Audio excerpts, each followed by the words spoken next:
There's one main reason why most people never achieve their goals. And it's not because their goals are too hard, it's because you're afraid to face the negative emotions that arise when you step out of your comfort zone. And I'm not talking about becoming a millionaire or an influencer here. I'm talking about getting into the shape that you want. I'm talking about starting the business that you've been thinking about, or building the relationship that you've been dreaming of. These goals aren't inherently difficult, and yet the challenge lies in dealing with the stress, the anxiety, and the sense of overwhelm that pursuing them will trigger. And the simple truth is that until you learn how to handle your negative emotions, they will keep holding you back, limiting your potential on a daily basis. And so that's why in this video today, we're going to talk about the 4 steps that you're going to use in order to inverse that tendency. Emotions are just signals.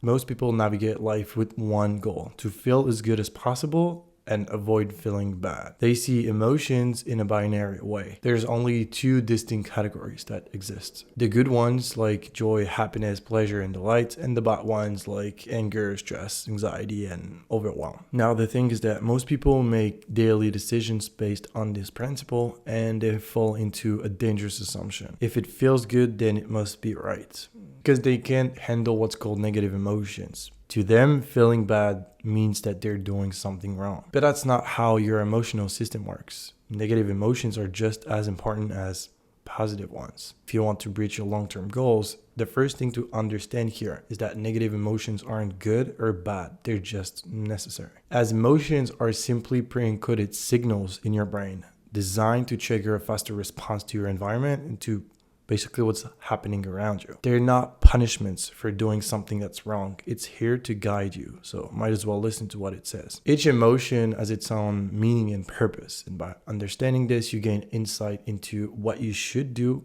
and where your current emotional state is coming from. For example, sadness isn't bad. It's a built-in reaction to loss. It's just here to help you make peace with what you lost, what's gone, or what you won't ever have. Anxiety, as another case, prepares you for potential threats in the future.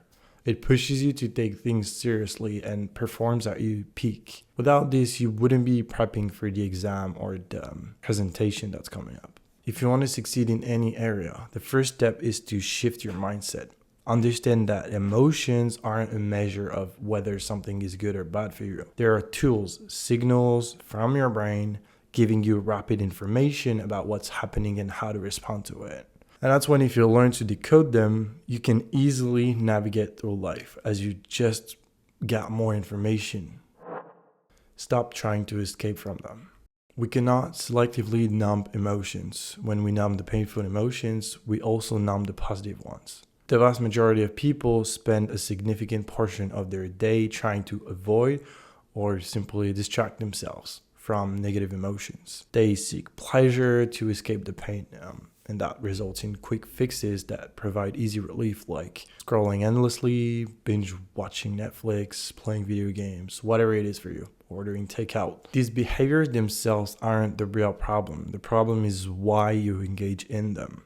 If you're playing a video game for an hour because you genuinely enjoy it, it's just fine. But it's not the same as coming home from work or school and sinking into 3 hours of gaming just to forget about your day and the one that's coming up. Now, we've talked about dopamine before and why you're inclined to do that. And if you want more insight on that, I'll link the previous video about this in the description. Now, the second step is to recognize that some of your habits, they exist primarily to numb the negative emotions you're feeling. And you need to start questioning those habits. Because if coping mechanisms can be healthy, they can also be the reason why you feel stuck in life, why you feel like you're not progressing at all. As coping is useful in the short term, but what you have to understand is that it's not a sustainable strategy. When it comes to dealing with negative emotions, coping isn't something that you should use on a long-term scale. You don't want to escape negative emotions because doing so limits your ability to experience positive ones. And just like,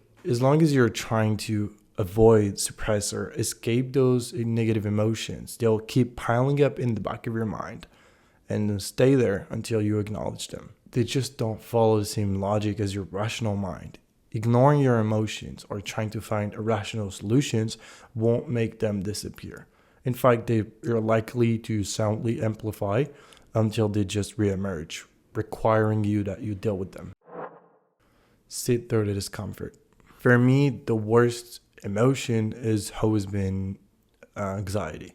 I've always had trouble managing it, and I just remember as a kid trying to find ways to avoid feeling anxious. Sometimes I'd just play video games until my brain was literally too exhausted to think about anything else, or I'd stay outside with people just so I wouldn't have to sit alone with the unpleasant feeling. Problem is that it did not make it go away. It just fed it. And the reality, if you want to become the best version of yourself and accomplish your goal, is that you have to tolerate uncomfortable feelings when they arise. Feelings such as anxiety for me. You have to sit through it for a little while, long enough so that you can understand where they're coming from and what they're trying to tell you. Thing is that modern life has gifted us with endless distractions, so we don't have to face negative emotions if we don't want to, if we decide not to. But that's not healthy. Your brain isn't designed to be running on happy emotions all the time, nor is it meant to numb itself every time that a negative emotion occurs. And if you never expose yourself to your negative emotions, you won't know how to handle them, because you will lack the practice. Third step is, simple in theory, but it is to acknowledge those emotions and just sit with them for a little bit. You need to learn how to sit through the discomfort in order to understand what the emotion is trying to tell you. If you're feeling bored, regretful, and anxious every weekday because you dread going to work, and you've been avoiding that feeling using TV as a coping mechanism to just get you through it, then it's clear that your brain is trying to send you a message, and until you listen to it, you won't make progress. And in fact, it's likely to get worse over time. And that's where people stop, and you shouldn't make that mistake. They don't want to face negative emotion, because it means that they will have to take responsibility for whatever they need to do to stop feeling that way. You have to understand that the negative emotions aren't destructive. There aren't punishments. They're useful.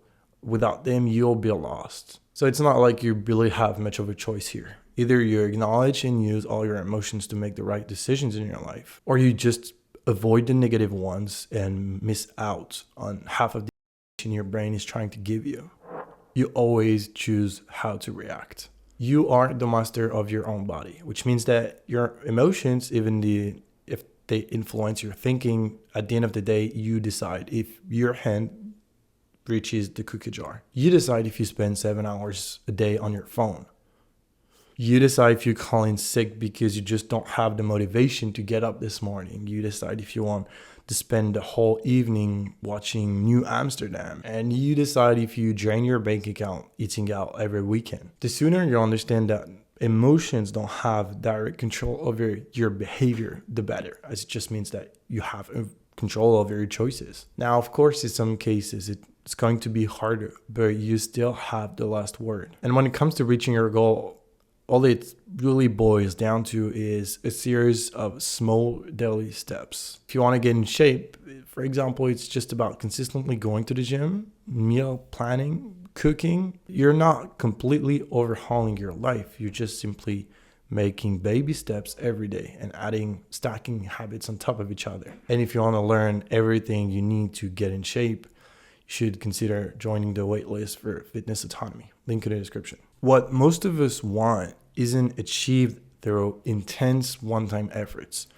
It's built through consistency over time, because you're just following the same actions over and over again, which means that you will have to frequently step out of your comfort zone, but you don't have to make that big of a step. This is what you want, because this implies regular exposure to negative emotions, but in a controlled way. By acknowledging your negative emotions and sitting through the discomfort, you will not only get the message behind the emotion, but also the power to choose whether you want to pursue your goals or not. And that decision, the choice to keep going despite the discomfort, is crucial, which is why it's the last step of your process. Because in those moments, you're the one telling your brain that you're in charge, that no matter what comes your way, you will keep working towards your goals. This is how you build trust with yourself, knowing you will stick to your objectives no matter what happens, no matter how you feel. And this is the final step of our process, and it leads to Simply taking ownership over your own behavior because you accept the responsibility associated and you sit